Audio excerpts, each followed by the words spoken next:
took her mom's card, purchased iPhone, iPad, a laptop. This one centers around a breach of trust. The defendant explains her reasoning, but the court takes an incredibly different view of it. So watch how that plays out. My name is Dan. This is the Courtroom Files, and I think Ellie's going to watch along with us. Michigan versus Amy Jo Brollet. There are two files, 267402 and 7407FH. Time of day set for sentencing in each of the respective files. Ms. Brollet was present, represented by Attorney Dallas L. Rooney. People are represented by Prosecuting Attorney Timothy J. Rutkowski. Back on March 2nd of this year, the defendant in 7402 pled to larceny $1,000 to $20,000 and possession of illegal possession and use of a financial transaction device. In 7407, the defendant pled no contest to larceny $1,000 to $20,000. Ms. Karen Everlands prepared the pre-sentence report dated April 9, 2026. Mr. Rooney, have you and your client had the opportunity to review the report? We have. Are there any additions, deletions, corrections, or objections to the report? None to the report, those just guidelines, but we did send a letter that she addressed to you. Correct, and I do recall reading that, yes. That's the only addition. All right. Do you agree with that, Ms. Brolin? Yes. Mr. Rutkowski, any objection to the report as well as guidelines? No, Your Honor. Mr. Rooney, anything you'd like to say on behalf of your client before the court imposes sentence? Yes, Your Honor. My client's 54 years old now. She's on disability due to some physical ailments that were listed in the PSI. She also has some mental health issues that are also listed. I believe the narrative also mentioned the fact that she had a suicide attempt right around the same time that this latest episode was being discovered. She was arrested. So she does have some mental health issues to address as well. As her letter to you indicated, she has issues controlling herself, which I think nowadays we call that impulsivity.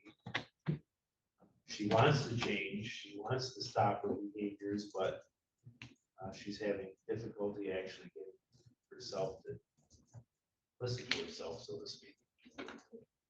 She is very sorry for her actions. She has been attending Bible study while in the jail. She has been on a parole detainer since her arrest, which means that she's been sitting for about 4 months now with no credit. Unfortunately, the recommendation for the guidelines is basically at the top. I'm asking you to consider something in the middle of the range. Here's the reason.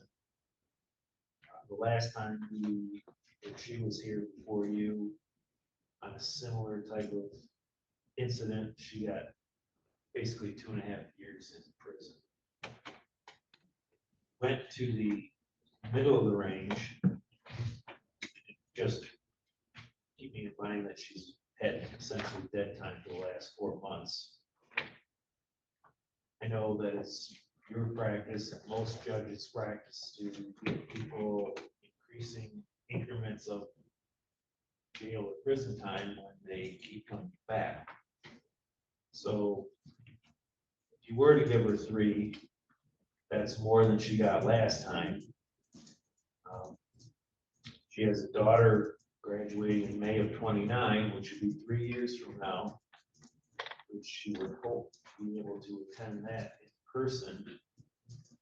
I would also mention, I think her letter might mention this too, that her father died while she was in prison, and then her mother died shortly after she got out.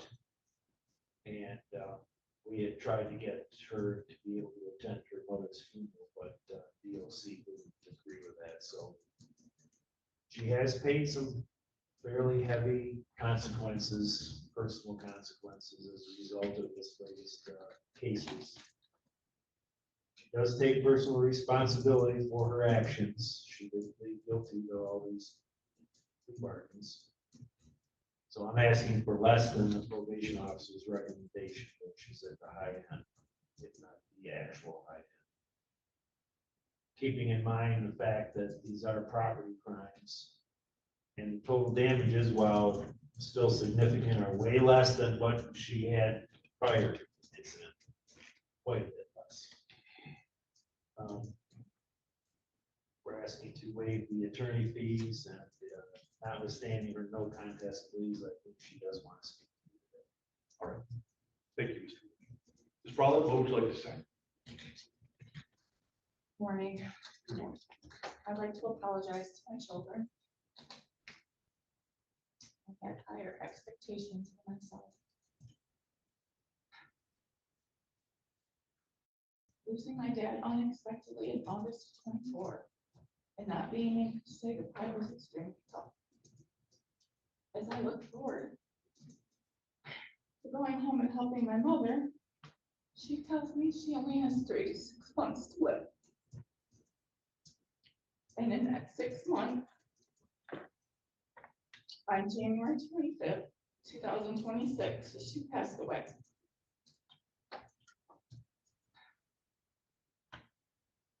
Your Honor, I spent 64 nights with my mother as her caregiver first and a daughter second. It was a battle of tough love between her dementia, hallucinations, medications, personal care, and repetitive conversations multiple times a day. It was mentally exhausting.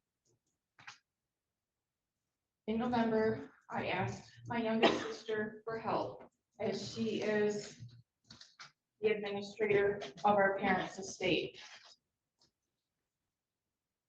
She refused to accommodate me, told me it wasn't possible, when in fact her Black Friday shopping was priority.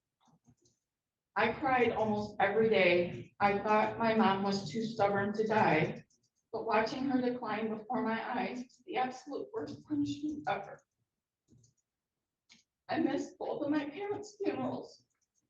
My oldest son is getting married next year. I need a right hip replacement and my knee is messed up. I can barely stand or walk. My PO kept telling me to take care of myself, but it was kind of hard when I was the only one there. I had 2 other sisters who refused to step up to help me until they were given no choice when I left my mom's house on December 17th, which was the last day I saw my mom. We all know I'm far from perfect, Your Honor. I just needed a mental break in November to reset myself. This wasn't what I had in mind. I just wanted more time with my mom.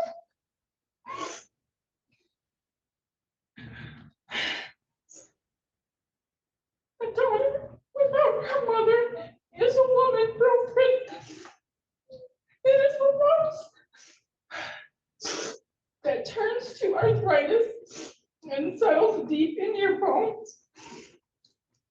This I now know.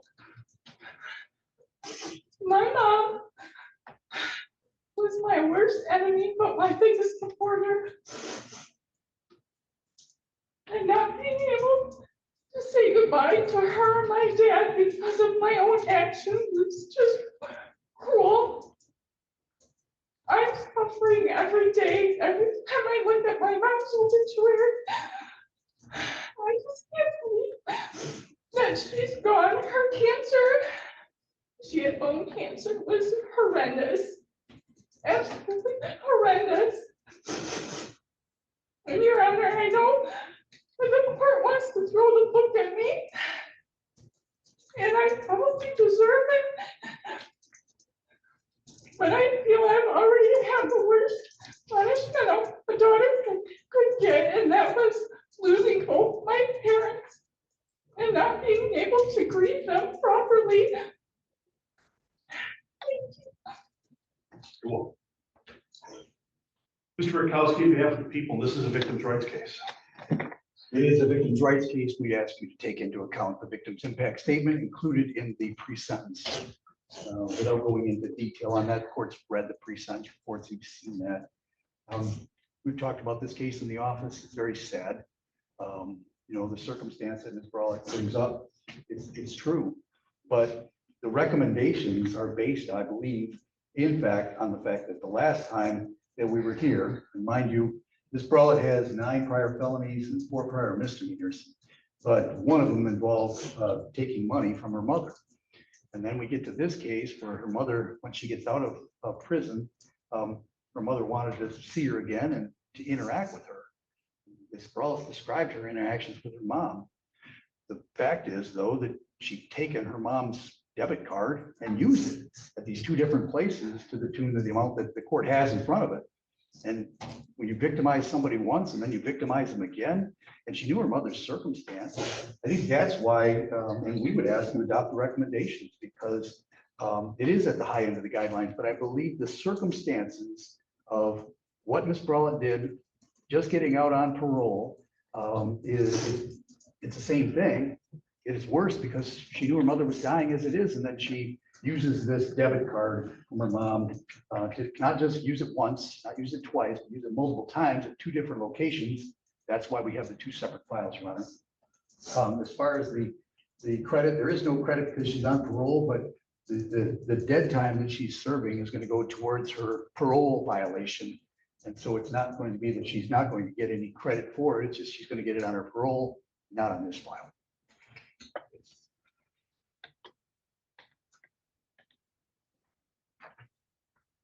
It's difficult when you lose a parent or lose parents. And certainly Ms. Brollet experienced that not too long ago.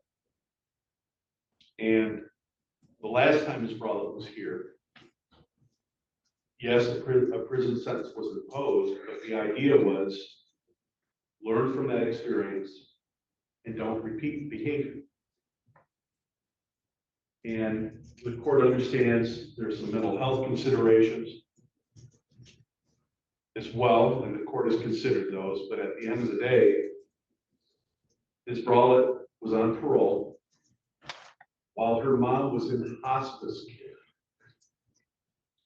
She took her mom's card, purchased iPhone, iPad, a laptop, and then gambling on FanDuel. Over $11,000 charged on the card. And, maybe there's addictions relative to gambling because that's certainly difficult once you get into that. But having the love of your parents, your mom who's dying, but then to take her card and do what you did, Ms. Brollet, is sadly unacceptable. Your Honor, You've had the opportunity, Ms. Brollet. You've had the opportunity to speak.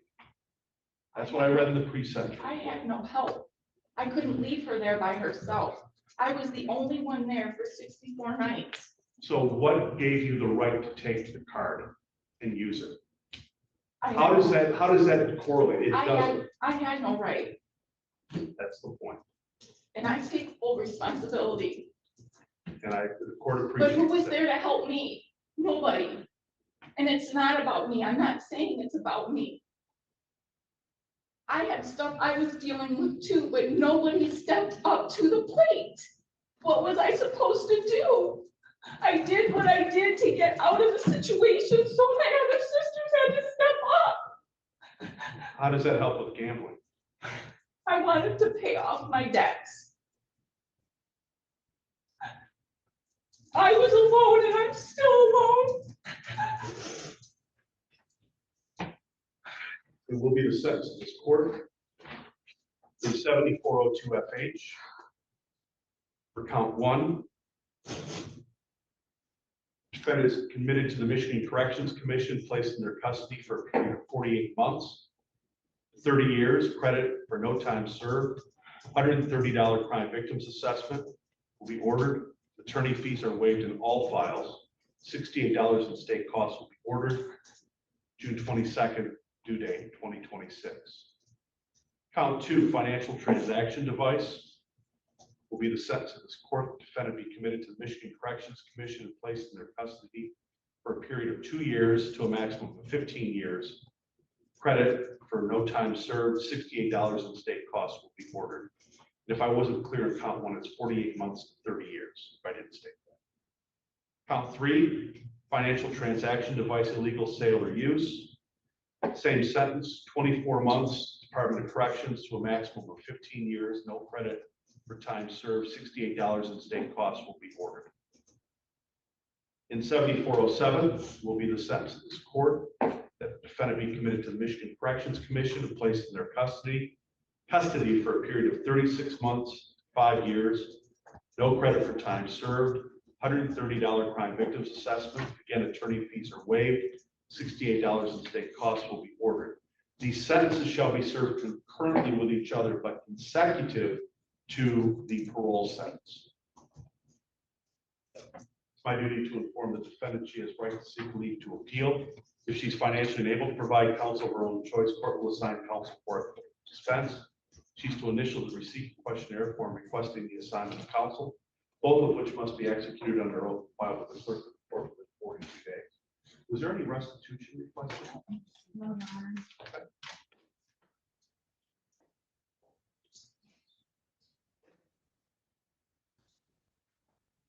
Under 12,000. Yeah, there's no restitution requested. Yeah, our planners people fake. Okay. Remanded in custody of the sheriff. Don't be on. Right here, Your Honor. You know, at a certain point, it shifts from poor explanations to complete responsibility, and I thought the judge made that pretty clear, but I'm curious what you think, so take a moment now and let me know down in the comments. And if you enjoyed this video, Ellie and I would love it if you stuck around and checked out one of the two that are on your screen right now. Thank you for watching.